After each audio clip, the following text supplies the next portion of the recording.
मान्य सदस्यहरू, अब म माननीय शिक्षा विज्ञान तथा प्रविधि मन्त्री अशोक कुमार राईलाई शिक्षा विज्ञान प्रविधि मन्त्रालय सम्बन्धी विनियोजन शीर्षकहरू माथिको छलफलमा उठेका प्रश्नहरूको जवाफ दिन समय उपलब्ध गराउँछु।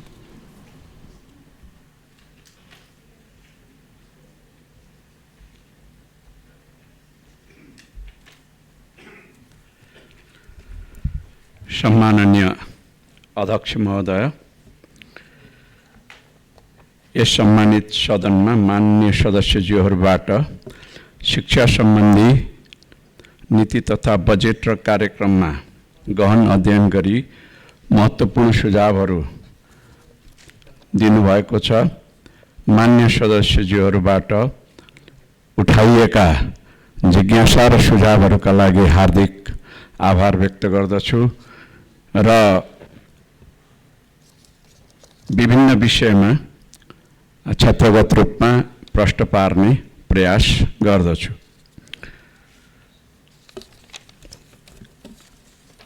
विद्यालय उमेर समूहका सबै बालबालिकालाई विद्यालयमा भर्ना गर्न विभिन्न कार्यक्रमहरू बजेटमा समेटिएका छन्।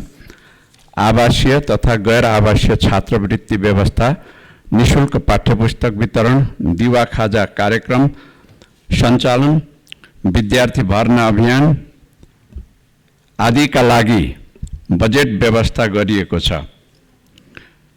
विद्यार्थीमा श्रमप्रति सम्मान गर्ने भावना विकास गरेर कृषिमा आबद्धता बढाई विद्यालय तहबाट नै व्यवसायप्रति आकर्षित बनाउन सिक्दै कमाउँदै कार्यक्रम सञ्चालनमा ल्याइएको छ।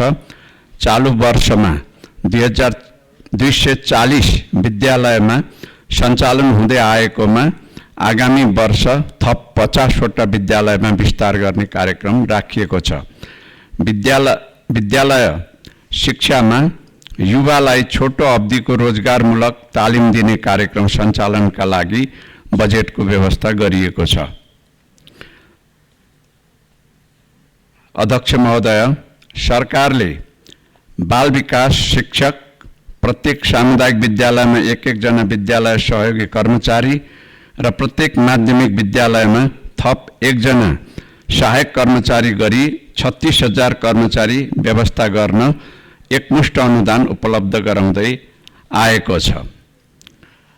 हाल सङ्घीय सरकारबाट बाल विकास शिक्षकका लागि मासिक रु 10,000, विद्यालय कर्मचारीका लागि मासिक रु 13,500 र विद्यालय सहयोगी कर्मचारीका लागि मासिक रु 8,000 का दरले एकमुष्ट अनुदानका रूपमा स्थानीय तहमा बजेट हस्तान्तरण हुने गरेको छ र स्थानीय तहबाट उक्त अनुदानमा थप गरी न्यूनतम 15,000 रकम उपलब्ध हुँदै आएको छ।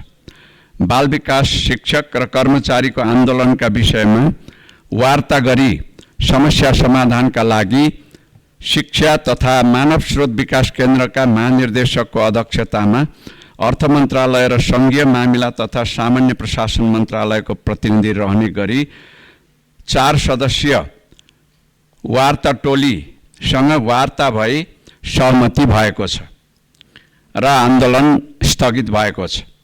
कक्षा 11 र 12 मा अध्यापन गराउने शिक्षकसँग मन्त्रालयले वार्ता समिति गठन गरी वार्ता भइरहेको र छिट्टै निष्कर्षमा पुग्ने कुरा निवेदन गर्न चाहन्छु।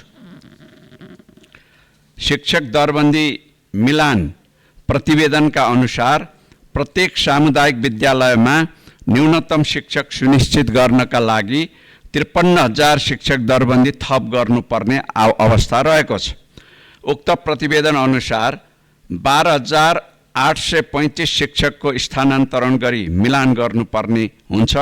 सो सङ्ख्यामध्ये 9,496 जना शिक्षक सम्बन्धित स्थानीय तहभित्र नै मिलान हुने र 3,339 जना शिक्षकको जिल्लान्तर सर्वाबाट मिलान गर्नुपर्ने अवस्था रहेको छ।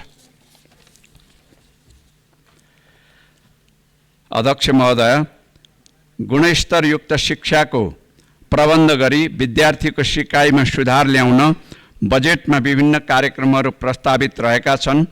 विद्यालयमा सूचना प्रविधिको उपयोगका लागि आईसीटी ल्याब स्थापना, डिजिटल सिकाइ सामग्री विकास, श्रव्य तथा श्रव्य दृश्य पाठ उत्पादन तथा प्रसारण, शिक्षक तालिम सिकाइ सामग्री आदिको व्यवस्था गरिएको छ। त्यसैगरी सूचना प्रविधिको उपयोग गरी शिक्षण कार्य सञ्चालन गर्न शिक्षकको क्षमता विकासका लागि तालिम कार्यक्रम सञ्चालनमा ल्याइएको छ। प्रदेश शिक्षा तालिम केन्द्रमा डिजिटल सिकाइ केन्द्र स्थापना गरिएको छ। उक्त केन्द्रबाट अनलाइन विधिले शिक्षक तालिम सञ्चालन गर्न व्यवस्था मिलाउने प्रणाली रहेको छ। अनलाइन तथा भर्चुअल सिकाइका लागि आवश्यक डिजिटल सिकाइ सामग्री उत्पादन गरिँदै गरेको कुरा निवेदन गर्न चाहन्छु। पाठ्यक्रममा आधारित थप डिजिटल सिकाइ सामग्रीको विकास गर्ने कार्यक्रम रहेको छ। अध्यक्ष महोदय, उच्च शिक्षातर्फ विश्वविद्यालयको पठन पाठन, परीक्षा सञ्चालन र नतिजा प्रकाशनलाई समयबद्ध रूपमा सञ्चालन गर्न सबै विश्वविद्यालयमा शैक्षिक क्यालेन्डर बनाई कार्यान्वयनमा ल्याइने र विश्वविद्यालय अनुदान आयोगबाट सोको अनुगमन हुने व्यवस्था मिलाइनेछ। उच्च शिक्षामा देखिएका विद्यमान समस्या समाधान गरी सुधारका ठोस सुझाव दिन उच्च स्तरीय शिक्षा आयोग गठन गरी काम अगाडि बढाइनेछ। युवा वैज्ञानिकहरूका लागि अनुसन्धानमा सहयोग जस्ता कार्यक्रम मार्फत युवाहरूलाई स्वदेशमै अनुसन्धानका अवसर सिर्जना गर्न कार्यक्रमहरू सञ्चालनमा ल्याइनेछ। सङ्घीय शिक्षा ऐनको मस्यौदा कानुन, न्याय तथा संसदीय व्यवस्था मन्त्रालय र अर्थ मन्त्रालयको सहमति प्राप्त गरी मिति 80/3/4 गते मन्त्री परिषदमा पेश भएको छ। मन्त्री परिषदको निर्णय पश्चात यस सम्मानित सदनको चालु अधिवेशनमा नै सो विधेयक प्रस्तुत गरिने निवेदन गर्न चाहन्छु। मेडिकल शिक्षाको अवसर वृद्धिका लागि मन्त्रालयले प्राथमिकता दिँदै आएको छ। आगामी आब 80-81 को बजेटमा नयाँ मेडिकल कलेज स्थापनाका लागि सम्भाव्यता अध्ययन तथा गुरु योजना निर्माण, डडेलधुरा, सुर्खेत, बुटवल, बर्दिवासमा मेडिकल कलेजको पूर्वाधार विकास कार्य अघि बढाउन बजेट व्यवस्था गरिएको छ। मन्त्रालयले विज्ञान प्रविधिको क्षेत्रमा प्राथमिकता दिँदै उदीयमान प्रविधिहरूका क्षेत्रमा अनुसन्धानका लागि बजेट व्यवस्था गरिएको छ। विश्वविद्यालय शिक्षालाई अनुसन्धानमूलक बनाउन आगामी आब 80-81 मा पर्याप्त बजेट व्यवस्था गरिएको छ। त्रिभुवन विश्वविद्यालयका अनुसन्धान केन्द्रहरू, सेडा, सेरिड, सिनास, रिकास्ट लगायत अन्य विश्वविद्यालयका अनुसन्धान केन्द्रबाट अन्वेषण तथा अनुसन्धानका कार्यहरू अघि बढाइनेछ। अनुसन्धान, नवप्रवर्तन र आविष्कारका लागि छुट्टै कोष स्थापना गर्न कानुन तर्जुमा प्रक्रिया अघि बढाइएको छ। अन्तमा विनियोजन विधेयक सम्बन्धी छलफलमा भाग लिई मन्त्रालयलाई महत्त्वपूर्ण सुझाव दिनुभएकोमा मान्यज्यूहरूलाई हार्दिक आभार व्यक्त गर्दछु। मान्य सदस्यज्यूहरूबाट प्राप्त भएको सुझावहरू कार्यान्वयन गर्न मन्त्रालय प्रतिबद्ध रहेको कुरा निवेदन गर्दै बिदा हुन्छु। धन्यवाद।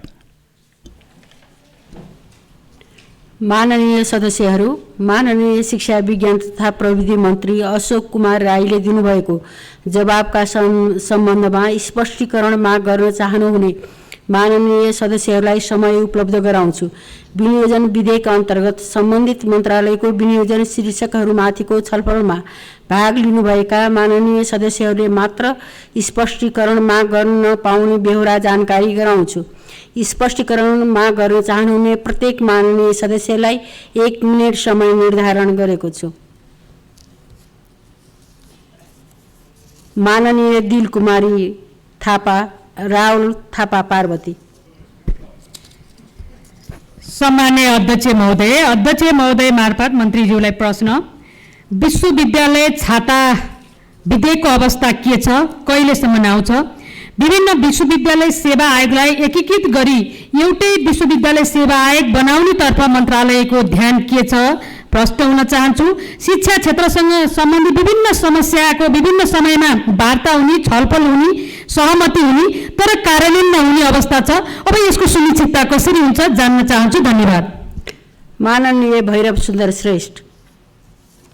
सम्माननीय अध्यक्षज्यू, म अध्यक्ष मार्फत शिक्षा मन्त्रीज्यूको ध्यान आकर्षण गराउन चाहन्छु। यो प्राविधिक जनशक्तिको अभावमा हाम्रो देश पछाडि परेको छ भन्ने कुरो हामी सबैले स्वीकारेको विषय हो। त्यही प्राविधिक विषयहरूलाई देशभित्रै जनशक्ति उत्पादन गर्ने उद्देश्यले केही वर्ष पहिले यो मदन भण्डारी प्रौद्योगिक विश्वविद्यालय स्थापना गर्ने भनेर शिक्षा मन्त्रालयले वर्कआउट गरेर त्यो विधेयक चाहिँ बनाएको चाहिँ थियो। त्यो विधेयक अहिलेसम्म पनि हाउसमा चाहिँ आउन सकेन। म यही अधिवेशनमा माननीय शिक्षा मन्त्रीज्यूले त्यो विधेयक ती जनशक्ति उत्पादन गर्ने उद्देश्यले बनाएको विधेयक यही अधिवेशनमा ल्याउनका निम्ति मन गर्छु। धन्यवाद। माननीय इन्दु कडेरिया। सम्मान्य अध्यक्ष महोदय, अहिले भर्खरै शिक्षा मन्त्रीज्यूले मैले पटक पटक भनिरहेको थिएँ आफ्नो बोल्ने क्रममा पनि गेटा मेडिकल कलेजलाई कहिले सञ्चालनमा आउँछ भनिरहँदा अहिले भर्खरै शिक्षा मन्त्रीज्यूले त्यो के अरे डडेलधुरामा खोल्ने कुरा गर्नुभयो। अर्बौंको लगानी लगाएर बनाइएका संरचना भौतिक संरचनाहरू अहिले पनि अल्पत्र अवस्थामा छन्। अहिले पनि यो सम्बोधन हुन सकेन। म शिक्षा मन्त्रीज्यूलाई सोध्न चाहन्छु, गेटा मेडिकल कलेज कहिले सञ्चालन हुन्छ? के कैलालीका जनतासँग के अरे छ, उहाँको के छ, नराम्रो सम्बन्ध छ कि के छ कि किन कैलालीका जनतालाई चाहिँ उपेक्षा गर्दै कैलालीमा नखोलिएर डडेलधुरा पुर्याउने काम गर्यो, यो सोध्न चाहन्छु। र अर्को 40,000 अहिले पनि राहतमा 40,000 शिक्षकहरू छन्, यिनको अवस्था के छ? यिनको स्थायी कहिले हुन्छ यो सोध्न चाहन्छु। र 12 कक्षा पास गरेका विद्यार्थीले अहिले पनि। माननीय डाक्टर बिमला राई पौडेल। अध्यक्षज्यू, मेरो प्रश्न अलिकति आइसकेको छ।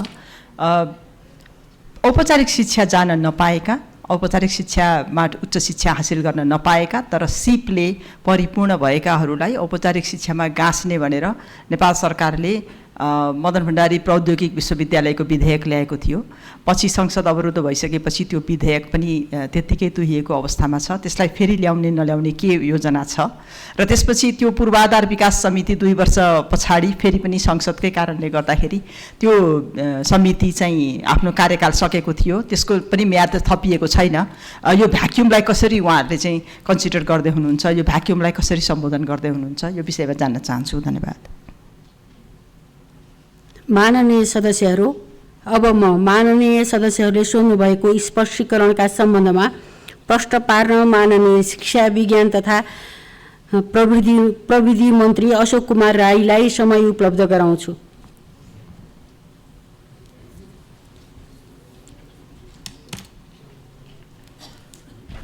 अध्यक्ष महोदय, प्रश्नका लागि माननीय सदस्यहरूलाई धन्यवाद छ। यो विश्वविद्यालय छाता ऐन सम्बन्धी विधेयक प्रक्रियामा रहेको कुरा निवेदन गर्छु। यो अर्थ मन्त्रालयबाट शिक्षा विज्ञान तथा प्रविधि मन्त्रालयमा आएपछि क्रमशः अगाडि बढ्ने कुरा निवेदन गर्छु। यसमा नै एकीकृत सेवा आयोग सम्बन्धी व्यवस्थालाई समाहित गरिने कुरा पनि म निवेदन गर्न चाहन्छु। मदन भण्डारी प्रौद्योगिकी विश्वविद्यालय विधेयक चाहिँ प्रक्रियामा रहेको कुरा म यहाँहरूलाई निवेदन गर्न चाहन्छु।